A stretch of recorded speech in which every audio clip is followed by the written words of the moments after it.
हमारे साथ आरजेडी सांसद सुधाकर सिंह है। सुधाकर जी, कल संविधान संशोधन की बिल की कॉपी फाड़ करके अमित शाह की ओर फेंकी गई है और लोग ये कह रहे हैं कि क्या इस तरह से एक सांसद को शोभनीय होता है? आश्चर्यजनक है कि सरकार को शोभा देता है कि रातों रात चोरी से बिल पेश कर दे। कानून और देश कहता, कानून और लोकतंत्र कहता क्या है? कोई भी संविधान संशोधन जैसे महत्वपूर्ण विषयों पर 15 दिन पहले सर्कुलेट करना होता है आम लोगों को और सांसदों को कि अपनी राय रख सके। रात को चोरी चोरी आप कानून लाते हैं और आप उसको सर्कुलेट करते हैं रात को 12 बजे। सुबह कैसे बहस होगा? हम अपनी राय कैसे रखेंगे? ये वो लोग हैं जो देश के कानून को रौंद देना चाहते हैं, सत्ता में बैठे हुए लोग जिनको लोकतंत्र पर कभी भरोसा नहीं रहा, जिन्होंने तिरंगा को कभी अपनाने का प्रयास नहीं किया। वो सोचते हैं कि पार्लियामेंट रबर स्टाम्प है, जैसे मर्जी वैसे चलाएंगे। ये संभव नहीं है।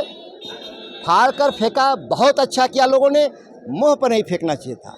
इसके अलावा एसआईआर को लेकर के जिस तरह से सीएसडीएस ने गलत रिपोर्ट दी और फिर डिलीट कर लिया गया, अब ये कहा जा रहा है कि एसआईआर को लेकर के देश के लोगों को भरमाया गया जो चुनाव आयोग का एसआईआर का आंदोलन विपक्ष का आंदोलन है, सीएस और डीएस का नहीं है। वो कब कौन इस देश में रातों रात ईडी और सीबीआई के डर से अपना स्टैंड बदल लेता है, इसके पीछे हम लोग नहीं चलते। इतना सम्मानित संसद के हम संसद के सदस्य होने के नाते, एक जिम्मेदार विपक्ष के नाते हम अपने आंकड़ों और साक्ष्यों के आधार पर लड़ाई लड़ते हैं। कोई संजय कुमार के कहने से लड़ाई नहीं लड़ती।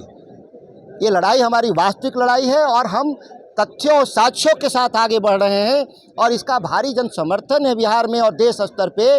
घबराए हुए लोग एक दो पत्रकारों को खरीद के सोचते होंगे कि डिलीट करा देंगे अपना, क्या बोलते हैं, ट्वीट तो देखता भी नहीं हम लोग, ज़रूरत भी नहीं है इसके लिए। हम ट्वीट के आधार पर राजनीति नहीं करते, हम साक्ष्य हमारे पास है, उन साक्ष्यों के आधार पर लड़े हैं हम। लेकिन वो उन्होंने जो डिलीट किया महाराष्ट्र को लेकर, राहुल गांधी तो उसी रिपोर्ट का हवाला दे रहे थे। राहुल जी के पास पर्याप्त साक्ष्य हैं। क्या 8% वोट नहीं महाराष्ट्र में बढ़े थे? क्या इलेक्शन कमीशन डिनाई कर रहा है कि नहीं 8% वोट नहीं बढ़े थे?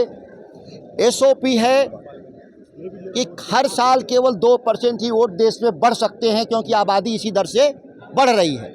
तो महाराष्ट्र में कैसे एक ही बार 4 गुना आबादी बढ़ गई? कैसे 4 गुना ज़्यादा वोटर पैदा हो गए?